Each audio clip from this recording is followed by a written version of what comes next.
Welcome back to our channel. എന്തൊക്കെയുണ്ട് വിശേഷം? എല്ലാവർക്കും സുഖമാണെന്ന് വിചാരിക്കുന്നു. വീഡിയോ ഇടാൻ വേണ്ടി കുറച്ച് ലേറ്റായിപ്പോയി, കുറച്ച് തിരക്കായിരുന്നു. വർക്കിലൊക്കെ നല്ല തിരക്കും കാര്യങ്ങളൊക്കെ ആയിട്ട് അങ്ങനെ കുറച്ചധികം ബിസി ആയി പോയതുകൊണ്ടാണ് വീഡിയോ ഇടാനും കൂടി പറ്റാണ്ടിരുന്നത് കേട്ടോ. നമുക്കെല്ലാം കൂടി ആകുമ്പോൾ സമയം കിട്ടാവുകയും നമ്മൾ എക്സോസ്റ്റഡ് ആയി പോകുന്ന ഒരവസ്ഥ ഉണ്ടാവുമല്ലോ. അപ്പോൾ എല്ലാം കഴിഞ്ഞ് ഒന്ന് ഓക്കെ ആയി വന്നിരിക്കുകയാണ്. പിന്നെ നമുക്ക് കുറച്ച് മൂഡ് സ്വിങ്സും കാര്യങ്ങളൊക്കെ ഉണ്ടാകും. അങ്ങനത്തെ സമയങ്ങൾ നമുക്ക് എല്ലാവർക്കും വരുമല്ലോ. അപ്പോൾ എനിക്ക് അങ്ങനത്തെ ഒരു ടൈമൊക്കെ ആയിരുന്നു. അപ്പോൾ ഞാൻ എല്ലാം കഴിഞ്ഞ് ഒന്ന് നോർമലായിട്ടുണ്ട്. അപ്പോൾ ഞാൻ നോർമലാണ്, ഞാൻ ഓക്കെ ആണെന്നുണ്ടെങ്കിൽ ആദ്യം അത് മനസ്സിലാക്കുക. എൻ്റെ വീട് കണ്ടാൽ മനസ്സിലാവട്ടെ ഞാൻ ഓക്കെ ആണോ അല്ലേ എന്നുള്ളത്. എൻ്റെ വീടൊക്കെ വൃത്തിയായിട്ടിരിക്കുകയാണെന്നുണ്ടെങ്കിൽ എൻ്റെ മൂഡ് നല്ലതാണെന്നാണ് അതിൻ്റെ അർത്ഥം. ഇനി അതല്ല, വീടൊക്കെ ഭയങ്കര മെസ്സാണ്, കാര്യങ്ങളൊക്കെ അങ്ങനെ കുഴഞ്ഞു മറിഞ്ഞ് കിടക്കുകയാണെങ്കിൽ എനിക്ക് കാര്യമായിട്ട് എന്തോ കുഴപ്പമുണ്ടെന്നാണ് അതിൻ്റെ അർത്ഥം കേട്ടോ. അപ്പോൾ ഞാൻ വീട് ഓരോ ഭാഗങ്ങളായിട്ട് സെറ്റ് ചെയ്ത് വരികയാണ്. ചില സമയത്ത് നമുക്ക് എപ്പോഴും പെർഫെക്റ്റായിട്ട് അങ്ങനെ അടിപൊളിയായിട്ട് ഇരിക്കാനൊന്നും പറ്റില്ലല്ലോ. അപ്പോൾ ചില സമയങ്ങളിൽ കാര്യങ്ങൾ നമ്മുടെ പ്രയോറിറ്റീസ് മാറും. ചിലപ്പോൾ എല്ലാം കൂടെ കയ്യിൽ നിന്ന് പോവും. ചില സമയത്ത് വിചാരിക്കാത്ത തിരക്കുകൾ വരും. അല്ലെങ്കിൽ ചെറിയ കുട്ടികളൊക്കെ ഉണ്ടെങ്കിൽ അങ്ങനെ അവരുടെ പിന്നാലെയായിട്ട് നമ്മുടെ കാര്യങ്ങളൊക്കെ പെൻഡിങ് വരും. അങ്ങനെയൊക്കെ ഓരോരുത്തർക്കും ഓരോ കാരണങ്ങൾ കൊണ്ട് നമ്മുടെ വീട്ടിലെ കാര്യങ്ങളൊക്കെ കുറച്ച് പെൻഡിങ് ഒക്കെ വരില്ലേ. അപ്പോൾ ഞാൻ ഓരോരോ ഭാഗങ്ങളായിട്ട് ഇങ്ങനെ സെറ്റ് ചെയ്യുന്നത് വീഡിയോയിൽ കാണിക്കാമെന്ന് വിചാരിച്ചു. അപ്പോൾ നിങ്ങൾക്കാണെങ്കിലും ആർക്കെങ്കിലുമൊക്കെ യൂസ്ഫുൾ ആവുകയാണെങ്കിൽ ആവട്ടെ എന്ന് വിചാരിച്ചിട്ടാണ്. അപ്പോൾ ഇന്നത്തെ ഡേയിൽ നമ്മൾ രാവിലെ ബ്രേക്ക്ഫാസ്റ്റ് പുട്ടും കടലക്കറിയൊക്കെ ഉണ്ടാക്കി കഴിച്ചതാണ്. അപ്പോൾ കടലക്കറിക്ക് എരി കൂടി പോയി എന്ന് പറഞ്ഞിട്ട് ഫിസു കഴിച്ചിട്ടുണ്ടായില്ല. അപ്പോൾ അവന് വേണ്ടിയിട്ട് റാഗിയൊക്കെ ഉണ്ടാക്കി കൊടുത്തു. അങ്ങനെ ആ ഒരു പരിപാടിയൊക്കെ കഴിഞ്ഞപ്പോൾ രാവിലെ കിച്ചൺ കുറച്ച് അലമ്പായിട്ടുണ്ടായിരുന്നു. നമ്മൾ ഒരു നേരം കിച്ചണിൽ നല്ലോണം പാത്രം കഴുകാനും കിച്ചൺ നന്നായിട്ട് വൃത്തിയാക്കാനുണ്ടാവും. എന്നോട് പലരും പറയാറുണ്ട്, എനിക്ക് പിന്നെ ഞങ്ങളാകെ 3 പേരായതുകൊണ്ട് അധികം പണി ഉണ്ടാവില്ലല്ലോ എന്നൊക്കെ. പണി കമ്പാരിറ്റീവ്ലി കുറവായിരിക്കും കേട്ടോ, കുറേ പേരുള്ള വീടിനെ അപേക്ഷിച്ച്. പക്ഷേ എല്ലാം നമ്മൾ തന്നെ ചെയ്യണ്ടേ. അപ്പോൾ അതുകൊണ്ട് ചില സമയത്ത് പണി കൂടുതലായിട്ടും തോന്നാറുണ്ട്. അങ്ങനെയാണെങ്കിൽ ഒരു നേരം നല്ല രീതിക്ക് കിച്ചണൊക്കെ ക്ലീൻ ചെയ്യാനുണ്ടാവും. ബാക്കിയുള്ള നേരം നമുക്ക് മെയിൻറ്റെയിൻ ചെയ്യാൻ ഈസിയാണ്. നമ്മൾ തന്നെ കാര്യങ്ങളൊക്കെ ചെയ്യുന്നതുകൊണ്ട് തന്നെ ഓരോ പാത്രം എടുക്കുമ്പോൾ അപ്പം കഴുകാനാണെങ്കിലും അങ്ങനത്തെ കാര്യങ്ങളൊക്കെ ഉണ്ടാവുമല്ലോ. അപ്പോൾ നമ്മൾ ആ ഒരു പണികൾ മെയിൻറ്റെയിൻ ചെയ്യാൻ നല്ല ഈസിയാണ്, ആൾക്കാർ കുറവായതുകൊണ്ട്. അപ്പോൾ ഒരു നേരം നല്ല രീതിക്ക് പാത്രം കഴുകാൻ എന്താണെങ്കിലും ഉണ്ടാവും. അതിപ്പോൾ ചില ദിവസം രാത്രി ആയിരിക്കും, ചില ദിവസം രാവിലെ ആയിരിക്കും. ഇപ്പോൾ ഇന്നലെ രാത്രി ഞാൻ എല്ലാം എടുത്തൊഴിച്ച് കഴുകി വെച്ചാണെങ്കിൽ എനിക്ക് രാവിലെ അത്രയും പാത്രമൊന്നും ഉണ്ടാവില്ല കേട്ടോ. അപ്പോൾ ഇന്നലെ രാത്രി വർക്ക് കഴിയാനൊക്കെ കുറച്ചധികം ലേറ്റായി പോയിട്ടുണ്ടായിരുന്നു. അപ്പോൾ അതുകൊണ്ട് എനിക്ക് എല്ലാം എടുത്തൊഴിച്ച് കഴുകാനൊന്നും പറ്റിയിട്ടില്ല. ഓക്കെ, നമ്മൾ കഴിച്ച പാത്രം എന്തായാലും നമ്മൾ കഴുകി വെക്കാറുണ്ട്, അതല്ലാതെ എല്ലാം എടുത്തൊഴിച്ച് കഴുകാനുള്ള സമയം കിട്ടിയിരുന്നില്ല. അപ്പോൾ ഞാൻ അത്യാവശ്യം എല്ലാം ഉണ്ടായിരുന്നതൊക്കെ കഴുകി വെച്ചു. ഇനി നമുക്ക് കുക്കറും അതുപോലെ മീൻ കറീൻ്റെ ചട്ടിയും ബാലൻസ് ഉണ്ട്. അപ്പോൾ അതിൽ കറിയുണ്ട്. അപ്പോൾ ഞാൻ വിചാരിച്ചു എന്തായാലും ഇനിയിപ്പോൾ അതൊരു പാത്രത്തിലൂടെ ആക്കണ്ട, ലഞ്ച് കഴിച്ചിട്ട് കഴുകാമെന്ന് വിചാരിച്ചു. മീൻ കറീൻ്റെ ഇതൊക്കെ അതിൽ കുറച്ച് കറി ബാലൻസ് ഉണ്ടായിരുന്നു. അങ്ങനെ നമ്മൾ കിച്ചൺ ക്ലീൻ ആയിട്ടുണ്ട്. സിങ്കിൻ്റെ ഏരിയ ക്ലീൻ ചെയ്യുമ്പം തന്നെ വീട് മൊത്തത്തിൽ വൃത്തിയായൊരു ഫീലാണ് അല്ലേ. അപ്പോൾ ആദ്യം തന്നെ അതങ്ങോട്ട് ചെയ്തു. ഇനിയിപ്പോൾ വർക്കിന് മുന്നായിട്ട് കുളി പരിപാടികളൊന്നും ഇല്ല കേട്ടോ. രാവിലെ തന്നെ ഫ്രഷായിട്ട് ഡ്രസ്സൊക്കെ ചേഞ്ച് ചെയ്തിട്ടാണ് പണിയൊക്കെ ചെയ്യുന്നത്. അപ്പോൾ ഞാൻ അധികം ഉടുപ്പിലൊന്നും ആക്കാതെയാണ് പാത്രമൊക്കെ കഴുകുന്നത്. എപ്പോഴൊക്കെ യൂസ് ചെയ്തിട്ടാണ് ചെയ്യുന്നത്. അത് കഴിഞ്ഞ് കിച്ചണും ഒന്ന് ക്ലീനാക്കി. അത്യാവശ്യം കച്ചറ ഉണ്ടായിരുന്നു. അതായത് കടല വറുത്ത് കഴിക്കുന്ന ഒരു പരിപാടി ഉണ്ട്, അതുകൊണ്ടാണ് കിച്ചൺ ഇങ്ങനെ മെസ്സാവുന്നത്. ഇന്നലെ രാത്രി കടല വറുത്തുണ്ടായിരുന്നു. അത് എല്ലാ ദിവസവും രാത്രി കടല വറുക്കുന്ന ഒരു പരിപാടി ഉണ്ട്, അതുകൊണ്ടാണ് മെസ്സാവുന്നത്. പിന്നെ അത് കഴിഞ്ഞ് രാവിലെ വർക്ക് സ്റ്റാർട്ട് ചെയ്തു. 9:30ക്കാണ് മീറ്റിംഗ് വരിക. അപ്പോൾ ഒരു മീറ്റിംഗ് ഓൺ ചെയ്ത് വെച്ചിട്ട് ഞാൻ അത്യാവശ്യം ഫേസിലൊക്കെ കുറച്ച് മോയ്സ്ചറൈസറും കാര്യങ്ങളൊക്കെ ഇടും, കുറച്ച് സ്കിൻ കെയർ ഒക്കെ ചെയ്യും. പിന്നെ അതിനിടയിൽ കൂടി ലോഗിനും ചെയ്ത് വെക്കും. അങ്ങനെ ഏകദേശം പ്രോപ്പറായിട്ട് പണി തുടങ്ങാൻ ഒരു 10 മണിയൊക്കെ ആവും. അങ്ങനെ നമ്മൾ ഇടയ്ക്ക് ബ്രേക്കും കാര്യങ്ങളൊക്കെ കഴിഞ്ഞ വീഡിയോയിൽ ഞാൻ കാണിച്ചില്ല, അതുപോലെ ഇടയ്ക്ക് ബ്രേക്ക് എടുക്കും. രാവിലെ നല്ല മഴ ഉണ്ടായിരുന്നു, പിന്നെ അത് കഴിഞ്ഞ് നല്ല വെയിലൊക്കെ വന്നിട്ടുണ്ട് കേട്ടോ. ഇപ്പോൾ സമയം ഒരു 12:30 കഴിഞ്ഞു, 1 മണിയാവാറായിട്ടുണ്ട്. അപ്പോൾ ആ സമയത്ത് ഞാൻ എണീറ്റു. 1 അവർ ബ്രേക്കാണ്. അപ്പോൾ ആ സമയത്ത് പോയിട്ട് ഒരു ലോഡ് ലോണ്ട്രി ചെയ്യാമെന്ന് വിചാരിച്ചു. നമ്മൾ പാത്രം കഴുകുന്നത് പോലെ തന്നെ മാക്സിമം പറ്റുമെങ്കിൽ ഡെയിലി അല്ലെങ്കിൽ ആൾട്ടർനേറ്റ് ഡേയ്സിലെങ്കിലും ഓരോ ലോഡ് ലോണ്ട്രി ചെയ്യുകയാണെന്നുണ്ടെങ്കിൽ നമ്മുടെ വീട്ടിൽ മുഷിഞ്ഞ തുണികൾ കൂടിക്കിടന്ന് അതിൻ്റെ ഒരു ബാഡ് സ്മെല്ലോ കാര്യങ്ങളൊന്നും ഉണ്ടാവില്ലല്ലോ. അപ്പോൾ അതും അലക്കാനിട്ടിട്ടുണ്ട്. പിന്നെ അത് രാവിലത്തെ കടലക്കറിയും അതുപോലെ ചട്ടിയിൽ കുറച്ച് മീൻ കറി, നല്ല ടേസ്റ്റുള്ള കറിയാണ് കേട്ടോ. അപ്പോൾ അതുകൊണ്ട് കളയാണ്ട് വെച്ചിരിക്കുകയാണ് ചോറിന് കൂട്ടാൻ വേണ്ടിയിട്ട്. പിന്നെ അടുത്തൊരു കാര്യമെന്ന് വെച്ചാൽ ഫ്രിഡ്ജ് നോക്കിയ സമയത്ത് ഫ്രിഡ്ജിൽ കുറച്ച് ബാക്കി ഉണ്ടായിരുന്നു. ഒരു പൊട്ടറ്റോ ഉണ്ടായിരുന്നു, പിന്നെ ഒരു ബീട്രൂട്ട്, 2-3 വെണ്ട, പിന്നെ ഒരു മുരിങ്ങക്കായൊക്കെ ഉണ്ടായിരുന്നു. അപ്പോൾ അതെല്ലാം കൂടി വെച്ച് നോക്കുമ്പോൾ സാമ്പാറും ഉണ്ടാക്കാം, ബീട്രൂട്ട് വെച്ചിട്ട് കുറച്ച് വിനീഗറൊക്കെ ഒഴിച്ചിട്ട് ഒരു അച്ചാർ ഉണ്ടാക്കുമല്ലോ, അതും ഉണ്ടാക്കാമെന്ന് വിചാരിച്ചു.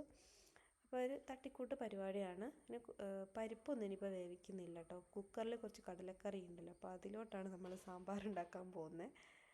അപ്പോൾ നമുക്ക് ഗസ്റ്റ് ഒന്നും വരുന്നില്ലല്ലോ, നമ്മൾ തന്നെയല്ലേ കഴിക്കുന്നത്, അപ്പോൾ അതുകൊണ്ട് കുഴപ്പമില്ലാന്ന്. അപ്പോൾ അതിൽ നിന്ന് കുറച്ച് കടലക്കറി ഞാൻ എടുത്ത് കുറച്ച് കടല വേവിച്ചത് എടുത്ത് മാറ്റി വെച്ചിട്ടുണ്ട്. എന്നിട്ട് ബാക്കിയിലോട്ട് സാമ്പാർ ഉണ്ടാക്കാമെന്ന് വിചാരിച്ചു.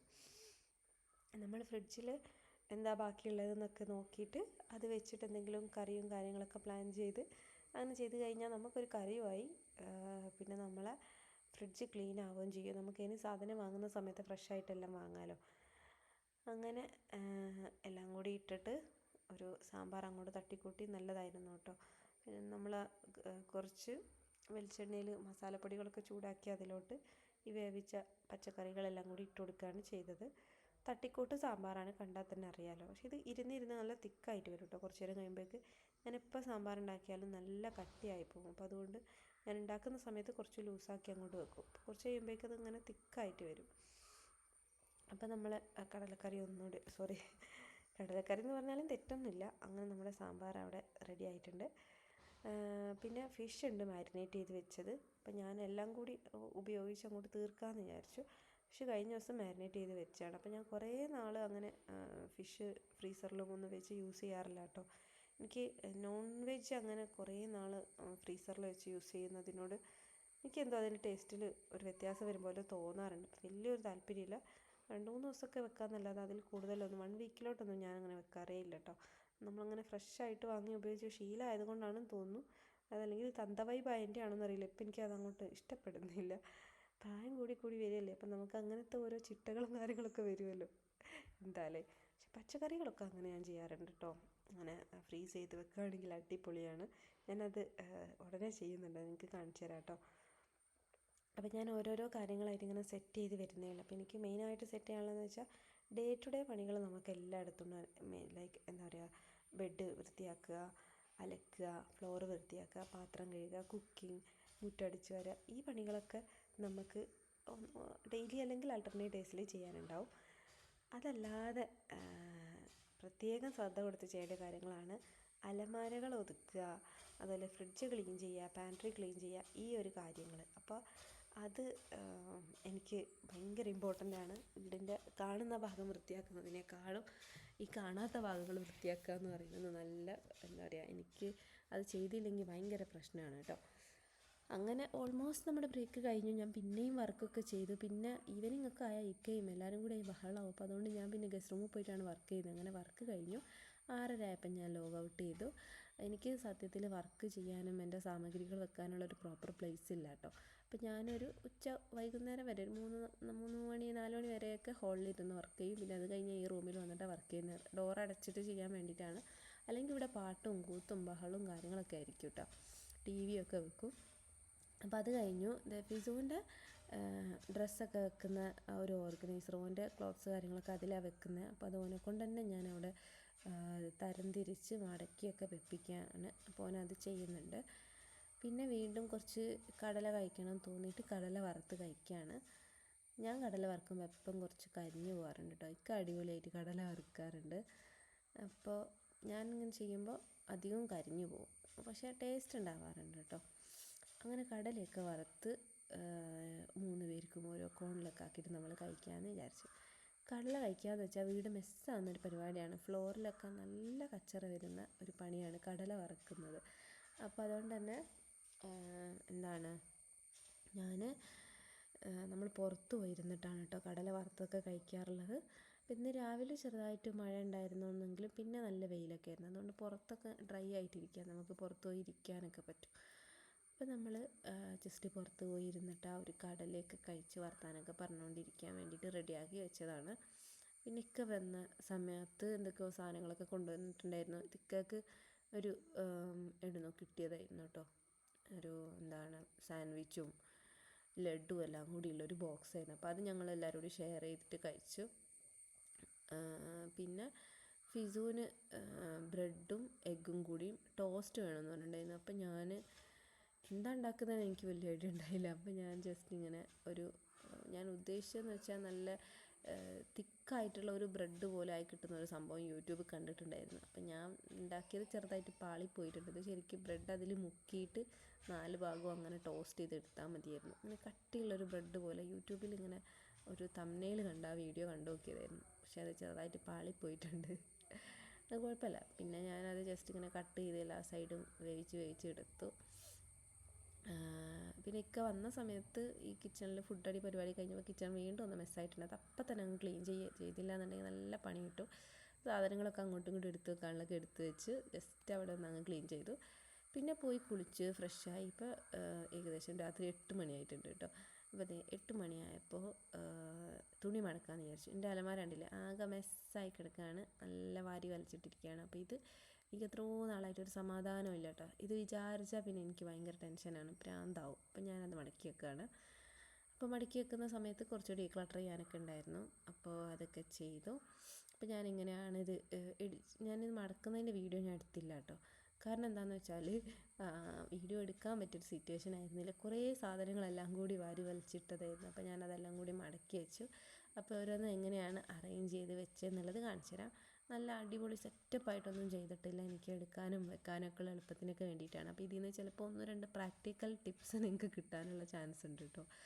അപ്പോൾ നമ്മൾ ഇടയ്ക്ക് ഇതുപോലെ എന്താ പറയുക, നമ്മുടെ വീടിൻ്റെ ഓരോ ഭാഗങ്ങളായിട്ട് സെറ്റ് ചെയ്തെടുക്കുകയാണെങ്കിൽ നമുക്ക് ഭയങ്കര പണി ഉണ്ടാവുകയില്ല, എന്നാൽ കാര്യങ്ങളൊക്കെ സ്മൂത്തായിട്ട് നടക്കുകയും ചെയ്യും. ഞാൻ എൻ്റെ ഡ്രസ്സ് വെക്കുന്ന ഇവിടെ കുറച്ച് കുർത്തി ടോപ്സും ഷോളുമാണ് ആ ഒരു ഷെൽഫിൽ വെച്ചത്. പിന്നെ ഈ ഒരു ഷെൽഫ് ഞാൻ കാലിയാക്കി വെച്ചിരിക്കുകയാണ്. കാരണം ഞാനൊരു ലോഡ് തുണി അലക്കിയത് ഞാൻ വിരിച്ചെടുത്ത് എടുത്തിട്ടില്ല. അപ്പോൾ അതെടുത്ത് എനിക്ക് മടക്കി വെക്കാനുണ്ട്. പിന്നെ മേലെ കുറച്ച് നമ്മുടെ പാൻസും കാര്യങ്ങളൊക്കെയാണ് വെച്ചത്. ഈ ഐ ലെവലിലുള്ള ആ ഒരു സ്ഥലത്താണ് ഞാൻ എൻ്റെ ഡേ ടു ഡേ കാര്യങ്ങൾ വെക്കുന്നത് കേട്ടോ. അപ്പോൾ അത് ഞാൻ അലക്കി കൊണ്ടുവന്നിട്ടിട്ടില്ല. അപ്പോൾ അത് വെക്കാനുള്ള സ്പേസ് അവിടെ കാലിയാക്കി വെച്ചിട്ടുണ്ട്. പിന്നെ ഇവിടെ താഴെയായിട്ട് ബെഡ്ഷീറ്റ്, ബാഗ് കാര്യങ്ങളൊക്കെ വെച്ചിട്ടുണ്ട്. പിന്നെ ഇവിടെ ഹാങ് ചെയ്തിട്ടതിൻ്റെ താഴെയായിട്ട് ഞാൻ കുറേ എന്താ പറയുക, ഈ ഫ്ലെയർ ഡ്രസ്സ് ഉണ്ടാവില്ലേ വലിയ, അങ്ങനത്തെ ഡ്രസ്സുകളൊക്കെ മടക്കി വെച്ചിട്ടുണ്ട്. ഞാനിവിടെ ഷർട്ടൊക്കെ മടക്കിയിട്ടാണ് ഹാങ് ചെയ്ത് വെച്ചത്. അപ്പോൾ കുറേ സ്പേസ് ഉണ്ടാകും. അപ്പോൾ ഇക്കാൻ്റെയും കുറേ തുണി മടക്കി വരാനുണ്ട്, അലക്കി ഉണങ്ങി മടക്കി വരാനുണ്ട്. അപ്പോൾ അതിനുള്ള സ്പേസ് അവിടെ ഉണ്ട്. ഒരു 5-6 ഷർട്ടും കൂടിയൊക്കെ അവിടെ കൊള്ളും. പിന്നെ എൻ്റെ ഒരു ഗൗൺ അവിടെ വെച്ചിട്ടുണ്ട്. പിന്നെ ഡോറിൻ്റെ മേലെ 1-2 ഹാങ്ങേഴ്സ് വെച്ചിട്ട് സ്റ്റിക്ക് ചെയ്ത് വെക്കുന്ന ഹാങ്ങേഴ്സ് മീഷോന്ന് വാങ്ങിച്ചതാണ്. അപ്പോൾ അതിൽ ഓരോ ക്യാപ്പും ചെറിയ ചെറിയ ബാഗൊക്കെ തൂക്കിയിട്ടിട്ടുണ്ട്. ഈ ഡോർ ഓപ്പൺ ആയിരിക്കാൻ വേണ്ടിയിട്ടാണ് ആ ഒരു ഡ്രോവർ തുറന്നിട്ടത് കേട്ടോ, അതല്ലെങ്കിൽ ഇങ്ങനെ അടഞ്ഞു പോകും. പിന്നെ താഴെയായിട്ട് ഫുൾ ബെഡ്ഷീറ്റാണ്. ഇത് കണ്ടില്ലേ, നമ്മളന്ന് മീഷോന്ന് വാങ്ങിച്ച ബെഡ്ഷീറ്റ് ആയിരുന്നു. അപ്പോൾ ഇത് അലക്കിയതിന് ശേഷമുള്ള റിവ്യൂ പറയാൻ വേണ്ടിയിട്ട് ഞാൻ പറയാമെന്ന് പറഞ്ഞിരുന്നല്ലോ. അപ്പോൾ അതൊരു വീഡിയോ ആക്കി ചെയ്യാൻ മാത്രമുള്ള കാര്യമില്ലാത്തതുകൊണ്ട് ജസ്റ്റ് ഈ വീഡിയോയിലൊന്ന് പറയാമെന്ന് വിചാരിച്ചു. ഇതെന്താണെന്ന് വെച്ചാൽ ഞാൻ അലക്കിയതിന് ശേഷം ഈ രണ്ടുമാണ് ഞാൻ അലക്കിയത് കേട്ടോ. ഈ അനിമൽ പ്രിൻ്റ് വരുന്നതും പിന്നെ മാസ്റ്റർ ബെഡ്റൂമിലേക്ക് വാങ്ങിയ ഒരു ഗ്രേ പോലത്തെ കളറില്ലേ, ആ ഒരു കളർ, ഇത് രണ്ടും ഞാൻ അലക്കി. വലിയ കുഴപ്പമൊന്നുമില്ല. പക്ഷെ നമ്മൾ ഈ കോട്ടൻ്റെ ബെഡ്ഷീറ്റൊക്കെ നമ്മൾ അലക്കും പോലെ ഭയങ്കരമായിട്ട് അങ്ങനെ അലക്കി കഴിയുമ്പോൾ വടി പോലെ വരുമല്ലോ കോട്ടൺ, അങ്ങനെ ഇത് വരില്ല. ഇത് കുറച്ച് കുഴഞ്ഞ ടൈപ്പുള്ള ഒരു മെറ്റീരിയലാണ്, ഗ്ലേസ് കോട്ടൺ ആണല്ലോ. അപ്പോൾ അതുകൊണ്ട് തന്നെ ആ ഒരു തുണി അലക്കി വരുമ്പം കുറച്ച് കുഴഞ്ഞിട്ടാണ് ഇരിക്കുക. പക്ഷേ ഒരു 600 രൂപയ്ക്ക് ഇത് നഷ്ടമായിപ്പോയി എന്ന് പറയാൻ നമുക്ക് ഒരിക്കലും ഇല്ല കേട്ടോ. നമുക്ക് ഭംഗിയായിട്ട് വിരിച്ചിടാൻ പറ്റും. പിന്നെ എന്താണ്, അത്യാവശ്യം ക്വാളിറ്റി ഒക്കെ ഉണ്ട്. തുണി അങ്ങനെ ഭയങ്കര മോശമായിട്ടുള്ള തുണിയോ അല്ലെങ്കിൽ ഞാൻ പണ്ട് ഫ്ലിപ്കാർട്ടിൽ നിന്ന് വാങ്ങിയിട്ടുണ്ടായിരുന്നു, ഭയങ്കര മോശമായിട്ടുള്ള തുണിയായിരുന്നു, കംപ്ലീറ്റ് പോളിസ്റ്റർ ആയിട്ടുള്ള, അങ്ങനെയൊന്നും അല്ല കേട്ടോ. ഗ്ലേസ് കോട്ടൺ ആണ് മെറ്റീരിയൽ. ഒരു 600 ആ ഒരു റേഞ്ചിന് ഇത് വേർത്തായിട്ടുള്ള പ്രൊഡക്റ്റ് തന്നെയാണ്. അപ്പോൾ ആരെങ്കിലും വാങ്ങിക്കാൻ വിചാരിക്കുന്നുണ്ടെങ്കിൽ വാങ്ങിച്ചോളൂ. ആ ഒരു റേഞ്ചിലുള്ള ക്വാളിറ്റി അതിന് വരുന്നുണ്ട് കേട്ടോ. അപ്പം അങ്ങനെ പിന്നെ പറഞ്ഞതുപോലെ കോട്ടൺ ബെഡ്ഷീറ്റ് അലക്കി വരുമ്പോൾ അതുപോലെ വടി പോലെ നിൽക്കില്ല, അത് കുറച്ച് കുഴഞ്ഞിട്ടാണ് ഇരിക്കുന്നതെന്ന് മാത്രം. പിന്നെ നമുക്ക് വേനൽക്കാലത്ത് എങ്ങനെ ഉണ്ടാവുമെന്ന് എനിക്കറിയില്ല. നമുക്ക് ഈ ഒരു സീസണിലൊക്കെ നല്ലതാണ്. ഇപ്പോൾ കേരളത്തിൽ ഈ ഒരു ക്ലൈമറ്റൊക്കെ നല്ലതാണ്. നമ്മുടെ ഏപ്രിൽ മെയ്യിലൊക്കെ അതെങ്ങനെ എത്രത്തോളം യൂസ് ചെയ്യാൻ പറ്റുമെന്ന് എനിക്കറിയില്ല. ബാക്കിയുള്ള മാസങ്ങളിലൊക്കെ നമുക്ക് ഒരു ഫെബ്രുവരി വരെയൊക്കെ സുഖമായിട്ട് ഉപയോഗിക്കാം കേട്ടോ. ചൂടൊന്നും എടുക്കില്ല, നല്ലതാണ്. അപ്പോൾ തുണികളൊക്കെ മടക്കി സെറ്റാക്കി വെച്ചിട്ടുണ്ട്. അതുപോലെ ഐ ലെവലിലുള്ള ഈ ഒരു ഭാഗം ഞാൻ എംപ്റ്റി ആക്കിയും വെച്ചിട്ടുണ്ട് കേട്ടോ. അപ്പോൾ അങ്ങനെയൊക്കെയാണ് നമ്മൾ ഡ്രസ്സൊക്കെ അറേഞ്ച് ചെയ്ത് വെച്ചത്. ഇക്കാൻ്റെയിലാണെങ്കിൽ കുറേ സ്പേസ് കാലിയാക്കി ഇട്ടിട്ടുണ്ട്. അപ്പോൾ നമ്മളെപ്പോഴും തുണി മടക്കി വെക്കുമ്പോൾ അലക്കി വരാനുള്ളതിന് വേണ്ടിയിട്ടുള്ള പ്രൊവിഷൻസ് ഇട്ട് വെക്കണം. അപ്പോൾ അങ്ങനെയൊക്കെയാണ് ആ ഒരു പരിപാടിയൊക്കെ കഴിഞ്ഞു. അപ്പോൾ ഇന്ന് ഇനിയിപ്പോൾ കൂടുതലൊന്നും ചെയ്യാനുള്ള ആരോഗ്യമില്ല, ആവതില്ല കേട്ടോ. അപ്പോൾ അതുകൊണ്ട് പരിപാടികൾ അവസാനിപ്പിക്കുകയാണ്. ഇത്രയൊക്കെയാണ് ഇന്നത്തെ വീഡിയോ. എനിക്ക് ഇഷ്ടമായെന്ന് വിചാരിക്കുന്നു. അടുത്ത വീഡിയോ ആയിട്ട് കാണാം കേട്ടോ. Thank you for watching. Take care. Bye bye.